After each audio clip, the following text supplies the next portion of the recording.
구약성경 출애굽기 20장 1절에서 3절 말씀 제가 읽겠습니다. 하나님이 이 모든 말씀으로 말씀하여 이르시되 나는 너를 애굽 땅 종되었던 집에서 인도하여 낸 내 하나님 여호와니라. 너는 나 외에는 다른 신들을 내게 두지 말라. 아멘. 여러분, 다시 한번 교회 오신 것을 환영합니다. 이 시간 말씀 통해 큰 은혜 받는 귀한 시간 되시길 바랍니다. 우리는 오늘부터 십계명에 대한 시리즈를 시작합니다. 우리는 이번 시리즈를 통해 모세가 시내산에서 하나님에게 받았던 십계명에 대해 생각해 보겠습니다. 저는 여러 해 전에 시내산에 간 적이 있었습니다. 시내산은 매우 웅장하고 큰 높은 그런 산입니다. 저는 그때 모세가 십계명을 받았던 그 장소에 서 있다가 죽는 줄 알았습니다. 아침 10시에 등반을 시작했는데 가이드가 산 중턱까지는 낙타를 타고 갈 수 있으니 낙타를 타고 가라고 해서 10불을 주고 낙타를 샀습니다. 그런데 가다 보니 저희 일행 중 여자 한 분이 탈 낙타가 없어서 혼자서 걸어서 올라가고 있었습니다. 다른 남자분들은 이 여자분을 보지 않으려고 앞만 쳐다보고 가고 있었습니다. 근데 저는 여러분이 아시는 바와 같이 젠틀맨이 아닙니까? 그래서 그것을 보니까는 제가 안 됐다 싶어서 저는 제 낙타에서 내려서 제 낙타를 그 여자분에게 타라고 건네주었습니다. 저는 사나이의 본분을 다한 것이었습니다.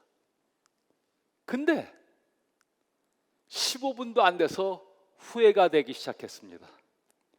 다리 아파 죽겠다. 나도 다른 사람들처럼 앞만 보고 갈 걸 왜 내 낙타를 주었을까? 저는 그 산 정상을 보니까 걸어서는 도저히 올라갈 수 없다는 것을 제가 깨달았습니다. 하지만 중간에 거기까지 가서 중간에 포기하고 싶지도 않았습니다. 그래서 기도했습니다. 하나님, 제발 절 살려주세요. 낙타 한 마리만 좀 보내주세요. 이렇게 기도했습니다. 근데 정말 1분도 안 돼서 새벽에 올라갔던 낙타 한 마리가 내려오고 있었습니다.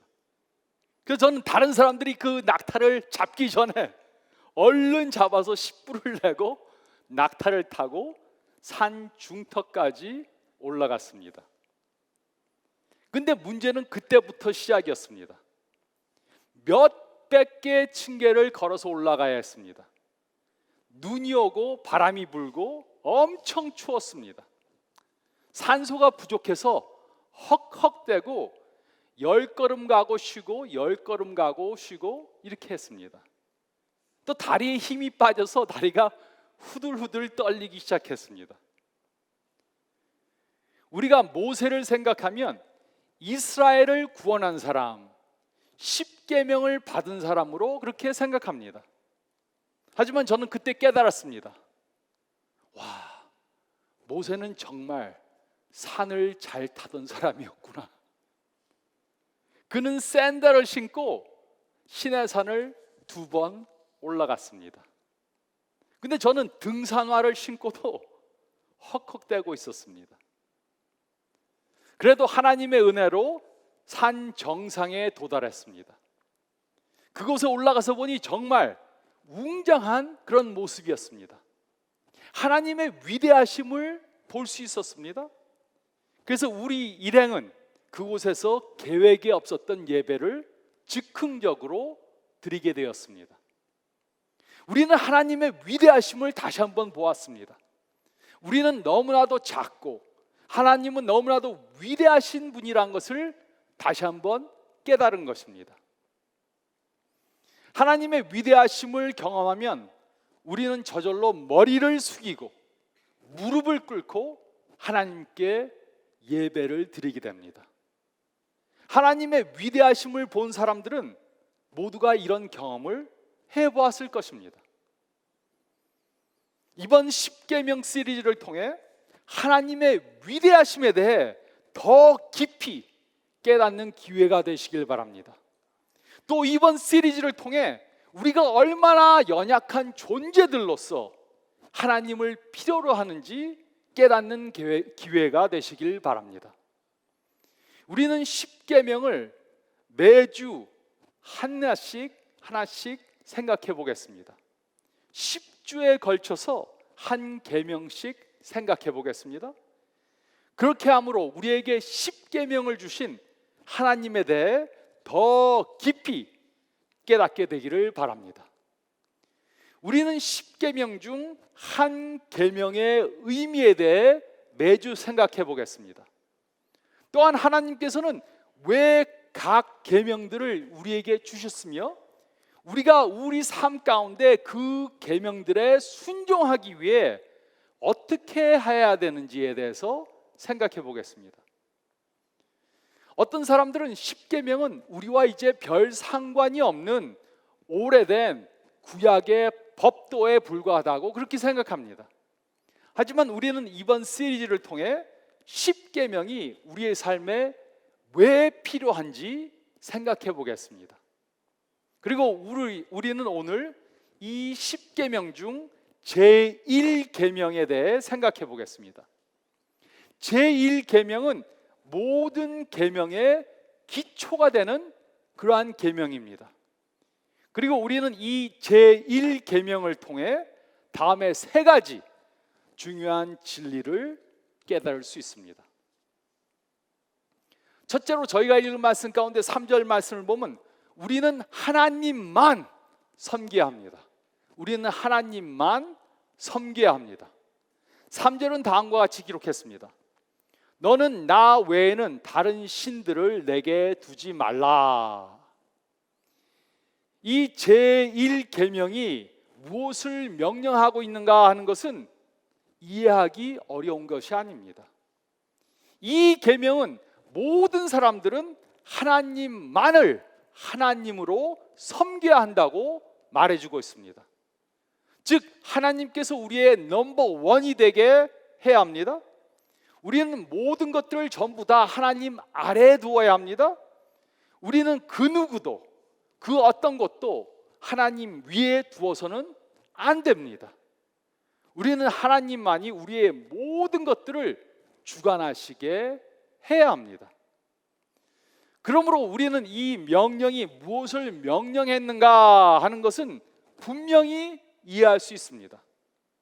하나님께서는 분명히 말씀하셨습니다. 우리는 태양이나 달이나 별들을 숭배해서는 안 됩니다. 알라나 부처나 크리시나를 신으로 섬기면 안 됩니다. 이 세상의 물질이나 돈이나 향락을 섬겨서도 안 됩니다. 우리는 하나님만을 섬겨야 합니다. 그런데 문제는 우리가 이 계명을 이해하는 것은 쉬운데 이 계명을 따르는 것은 쉽지가 않다는 것입니다. 그 이유가 무엇입니까? 우리는 기독교적이지 않은 그런 세상 가운데 살고 있습니다. 우리는 하나님만을 하나님으로 인정하지 않는 문화 가운데 살면서 하나님만을 섬기는 삶을 살아야 합니다. 그래서 이 계명에 순종하는 삶을 살기 위해서는 많은 시험을 당하고 도전을 당하고 어려움을 당하게 되는 것입니다. 그래서 우리는 이 제1계명이 무엇이라고 말하고 있는가는 잘 알면서도 하나님만을 섬기는 삶을 살지 못할 수도 있습니다. 다른 사람들을 하나님보다 더 사랑할 수 있습니다.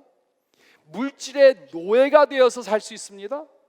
돈을 하나님보다 더 신뢰할 수도 있습니다. 우리는 이렇게 하나님 아닌 물질들, 하나님 아닌 사람들을 섬기고 하나님보다 더 사랑하는 마음을 갖게 될 수 있습니다. 우리는 하나님을 우리 마음 구석 한 곳에 밀어 넣어 둘 수 있습니다. 하나님만을 믿으면서도 하나님만을 섬기는 삶을 살지 못할 수 있습니다. 하지만 하나님의 명령은 분명합니다. 우리는 하나님만을 섬겨야 합니다. 이것이 바로 제1계명이 요구하는 것입니다. 그런데 하나님께서 이 계명을 주신 이유가 있습니다. 이 계명을 주신 이유가 무엇입니까? 둘째로 저희가 읽은 말씀 가운데 1절과 2절 말씀 보면 우리는 신뢰함으로 하나님만 섬겨야 합니다. 우리는 신뢰함으로 하나님만을 섬겨야 합니다. 1절과 2절은 다음과 같이 기록했습니다. 하나님이 이 모든 말씀으로 말씀하여 이르시되 나는 너를 애굽 땅 종되었던 집에서 인도하여 낸 내 하나님 여호와니라. 이곳에서 하나님께서는 자신이 누구신가 말씀해 주셨습니다. 자신이 누구인가 분명히 말씀해 주셨습니다. 그는 곧 이스라엘 백성들을 애굽에서 인도해 내신 하나님이십니다.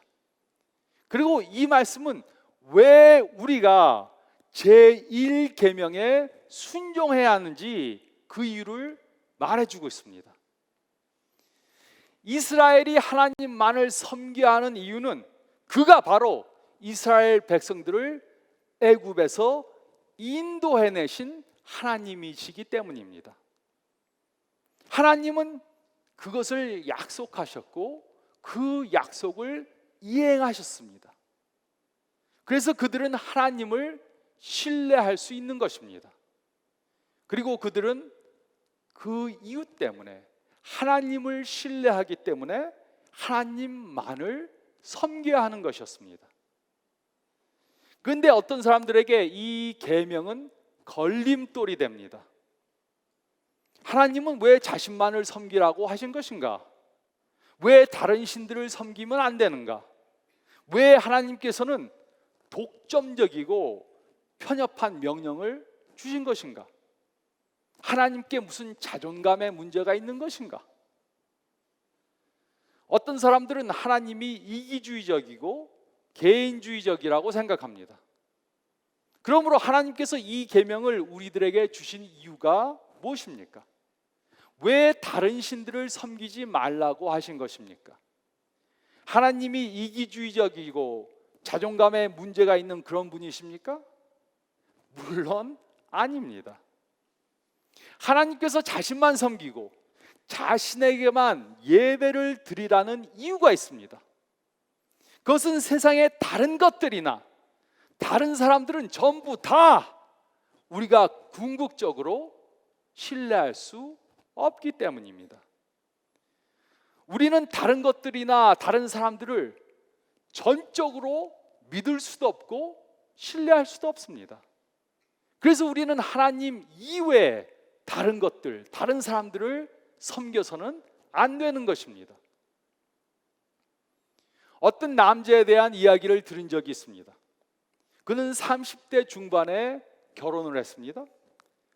그에게는 가정이 전부가 되었습니다. 가정이 그 사람의 신이 되었다고 해도 과장이 아니었습니다. 그는 그의 첫 번째 사랑을 가정에 쏟아부었습니다. 그는 자신의 아내와 아이들에게 자신의 모든 충성을 다 바쳤습니다. 그는 자신의 아내와 아이들을 신뢰하고 의뢰할 수 있다고 생각했습니다. 그런데 하루는 그의 아내가 이혼하자고 그렇게 말했습니다. 다른 남자가 생겼다는 것이었습니다. 그는 자신의 아내를 전적으로 믿었습니다. 그런데 그녀는 남편을 배반한 것이었습니다. 그래서 그는 스스로 목숨을 끊었습니다. 그는 하나님의 제1계명을 따라서 살지 않은 것입니다. 또 다른 남자에 대해 이야기를 들은 적이 있습니다. 그는 자신의 삶을 직장에 바쳤습니다. 직장이 그의 신과 같이 섬기는 존재가 되었습니다. 자신의 직장이 물질적 안정을 가져다 준다고 그렇게 믿었습니다. 자신의 자존감을 직장을 통해 채웠습니다. 그래서 그는 그의 모든 헌신을 직장에 바쳤습니다. 직장이 자신을 행복하게 해줄 것이라고 확신했습니다. 그런데 어느 날 회사에서 자신의 자리를 없애버렸습니다. 그래서 그는 해고를 당했습니다. 그의 세상은 무너져 내렸습니다. 그가 가장 필요로 했을 때 그의 직장은 그로 하여금 신뢰할 수 없게 되었습니다. 그는 하나님의 제1계명을 따라서 살지 않았던 것입니다. 우리는 종종 하나님 외에 다른 것들이나 다른 사람들을 섬기다가 실망한 사람들의 이야기를 듣습니다. 약속이 깨졌습니다. 언약을 어겼습니다. 관계를 배신했습니다. 계획이 이루어지지 않았습니다. 우리의 부모님들도 우리를 실망시킬 수 있습니다. 우리의 배우자도 우리를 실망시킬 수 있습니다. 우리의 자녀들도, 우리의 친구들도 우리를 실망시킬 수 있습니다. 하지만 우리를 실망시키지 않는 딱 한 분이 계십니다. 그분은 바로 하나님이십니다. 우리는 하나님을 그래서 100% 신뢰할 수 있는 것입니다. 하나님은 우리를 절대로 실망시키시지 않을 것입니다. 약속하신 것을 어기지도 않을 것입니다. 그래서 우리는 하나님만을 섬기고 하나님께만 예배를 드려야 하는 것입니다. 하나님께서는 우리에게 여러 가지 방법으로 말씀해 주십니다. 또 우리가 기도로 고하면 우리의 모든 기도를 전부 다 들으십니다. 우리의 모든 것을 다 보고 계십니다. 우리를 사랑해 주시고 우리를 보호해 주십니다. 그뿐만이 아닙니다. 하나님의 능력은 무한하십니다. 그래서 우리의 삶을 바꾸십니다. 우리의 환경을 바꾸십니다. 우리의 생각, 우리의 삶을 바꿔주십니다. 그래서 우리는 다른 것이나 다른 사람들을 섬기면 안 되는 것입니다. 오로지 여호와 하나님만이 우리를 실망시키지 않을 것입니다. 다른 신들, 다른 사람들은 전부 다 우리를 실망시킬 것입니다. 하지만 우리는 하나님을 100% 신뢰할 수 있습니다. 그래서 우리는 신뢰함으로 하나님만 섬겨야 합니다. 또 셋째로, 3절 말씀을 보면 세 번째로 우리는 개인적으로 하나님만 섬겨야 합니다. 우리는 개인적으로 하나님만 섬겨야 합니다. 3절은 다음과 같이 기록했습니다. 너는 나 외에는 다른 신들을 내게 두지 말라. 이곳에 너라는 단어와 내게라는 단어는 2인칭 단수로 기록이 되어져 있습니다. 너희들, 여러 사람을 가리켜서 한 것이 아니고 한 명을 지적해서 너는 이라고 기록한 것입니다. 즉 이 계명은 우리 각 사람 한 사람에게 주어진 것입니다. 그러므로 우리 각 개인들에게 하나님만을 섬기고 하나님에게만 예배 드리는 그러한 자격이 주어졌습니다. 그런데 우리는 이 자격을 경하게 여기고 등한시할 수 있습니다. 그러므로 우리는 어떻게 하나님만을 개인적으로 섬기는 삶을 살 수 있습니까? 우리가 하나님을 섬기는 것 중 가장 중요한 것은, 가장 근본적인 것은 하나님께 예배드리는 것입니다. 그러므로 제가 몇 가지 제안을 해드리겠습니다. 첫째로, 우리는 다른 사람들과 함께 매주 하나님께 예배를 드려야 합니다. 우리는 다른 사람들과 함께 매주 하나님께 예배드려야 합니다. 제4계명은 안식일을 거룩하게 지키라는 것에 대해 말씀해 주었습니다. 구약 시대 때 사람들은 매주 안식일에 성전에 모여서 하나님께 예배드렸습니다. 하지만 예수님께서 주일에 부활하신 이후에 우리는 주일에 함께 모여 하나님께 예배를 드리고 있습니다. 그러므로 우리는 매 주일 함께 모여 하나님께 예배 드리는 그것을 개인적으로 해야 합니다. 우리가 모여서 함께 예배 드리지만 각 개인이 하나님께 찬양을 드려야 합니다. 기도를 드려야 합니다. 말씀을 듣고 순종하기로 작정해야 합니다. 우리가 함께 예배를 드려도 각 개인은 개인적으로 하나님께 예배를 드려야 합니다. 또 둘째로 우리는 개인적으로 하나님께 매일 예배 드려야 합니다. 우리는 개인적으로 하나님께 매일 예배 드려야 합니다. 우리는 매일 성경 중 일부분을 읽어야 합니다. 그리고 우리는 매일 하나님께 기도해야 합니다. 언제 몇 시에 하는가는 상관이 없습니다. 하지만 우리는 매일 하나님께 개인적으로 예배 드리는 시간을 가져야 합니다. 그리고 또 매주 함께 모여서 예배를 드려야 합니다. 매주 함께 예배를 드리고 매일 개인적으로 예배를 드려야 합니다. 그리고 세 번째로 우리는 모든 일들을 통해 하나님께 예배 드려야 합니다. 우리는 모든 일들을 통해 하나님께 예배 드려야 합니다. 어떤 사람들은 예배는 교회에 와서 드리는 것만으로 제한합니다. 교회에 와서 찬양을 하고 기도를 하고 설교를 듣는 것만이 예배라고 생각합니다. 하지만 이것은 예배의 한 부분에 불과합니다. 성경을 보면 우리가 어디에서나 언제든지 하나님께 영광 돌리기 위해서 하는 모든 일들은 전부 다 예배라고 말하고 있습니다. 그러므로 우리는 가정에서 예배를 통해서 가정 예배를 통해서 하나님께 예배 드릴 수 있습니다. 또 가정에서 서로를 사랑함으로 하나님께 예배 드릴 수 있습니다. 우리가 직장에서 하나님께 영광 돌리기 위해서 일한다면 그 일하는 것조차도 예배가 될 수 있습니다. 또 우리가 친구들을 사랑함으로 하나님께 영광을 돌린다면 그것조차도 예배가 되는 것입니다. 그래서 사도 바울은 고린도전서 10장 31절에 다음과 같이 기록했습니다. 그런즉 너희가 먹든지 마시든지 무엇을 하든지 다 하나님의 영광을 위하여 하라. 우리가 먹는 것도 하나님의 영광을 위해 할 수 있습니다. 마시는 것도 하나님의 영광을 위해 할 수 있습니다. 그러면 그것이 바로 예배가 되는 것입니다. 또 이 말씀은 우리가 하나님께 불순종하면서 하나님께 바로 예배를 드릴 수 없다고 말해줍니다.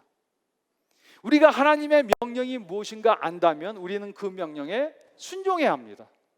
하나님께 불순종하면서 하나님께 바로 예배를 드릴 수가 없습니다. 그렇기 때문에 이 첫 번째 계명은 모든 다른 계명의 기초가 되는 것입니다. 이 1계명을 지키지 않으면 우리는 다른 9개의 계명들을 지킬 수 없습니다. 1계명을 지켜야 그 다음 9개의 계명들을 지키게 되는 것입니다. 이 첫 계명을 지키면 또 하나님께만 섬기는, 하나님만을 섬기는 삶을 산다면 우리는 하나님의 역사하심을 우리 삶 가운데 경험하게 될 것입니다. 하나님께서는 우리 삶 가운데 그의 축복과 보호하심과 사랑을 우리에게 보여주실 것입니다. 이스라엘을 구원하신 하나님께서는 우리도 구원해 주실 것입니다. 그리고 우리는 하나님만을 섬기며 삶을 사는 것이 우리에게 가장 축복된 삶이란 것을 깨닫게 될 것입니다. 하나님만을 섬기는 삶보다 더 좋은 삶은 없다. 이 진리를 깨닫게 될 것입니다.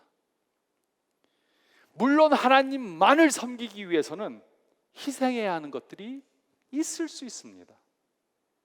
그러나 그 어떤 희생도 우리가 하나님만을 섬기며 살지 않은 것 때문에 당하는 희생과는 비교가 되지 않을 것입니다. 하나님을 섬기기 위해, 하나님만을 섬기기 위해 희생하는 것은 작은 것이지만 하나님을 섬기지 않기 때문에 희생하는 것은 엄청난 것입니다. 제가 다음 달에 이달 말에 중국 지하교회 목사님 세미나를 갑니다. 250명 목사님들이 모이는데 그분들 중에 잡혀가서 맞지 않은 사람은 하나도 없습니다. 이 사람들에게 묻는다면 왜 맞으면서 그렇게 신앙생활을 합니까? 맨날 잡혀다니고 맨날 조사받고 왜 이것을 합니까? 그 희생은 작지만 하나님을 믿지 않는 그런 희생을 하는 것보다는 제 희생이 너무나도 작은 것입니다. 이렇게 말할 것입니다. 그래서 우리는 개인적으로 하나님만을 섬겨야 합니다. 제1계명에서 하나님께서는 하나님 외에 다른 신을 섬기지 말라고 명령해 주셨습니다. 그러므로 우리는 생각해 봐야 합니다. 나에게는 하나님 말고 섬기고 있는 다른 신들이 있진 않은가? 우리가 하나님 외에 섬기고 있는 것이 있다면 그것들은 모두 우리를 실망시킬 것입니다. 그러므로 우리는 선택해야 합니다. 하나님만을 섬길 것인가?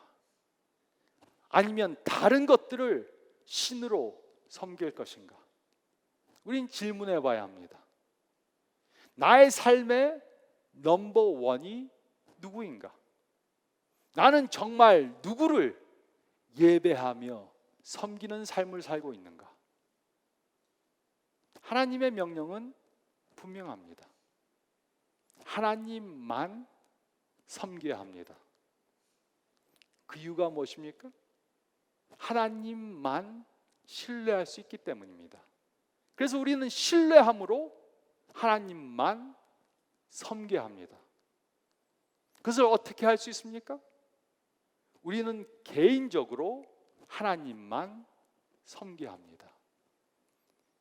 함께 모여서 예배드리지만 개인적으로 매주 그 자리에 참석해서 예배를 드리고 또 개인적으로 매일 말씀 보고 기도함으로 하나님께 예배드리고 또 한 시간 1분의 삶을 살더라도 하나님께 영광 돌리는 삶을 삶으로 하나님께 예배드려야 합니다. 우리는 개인적으로 하나님만 섬겨야 합니다.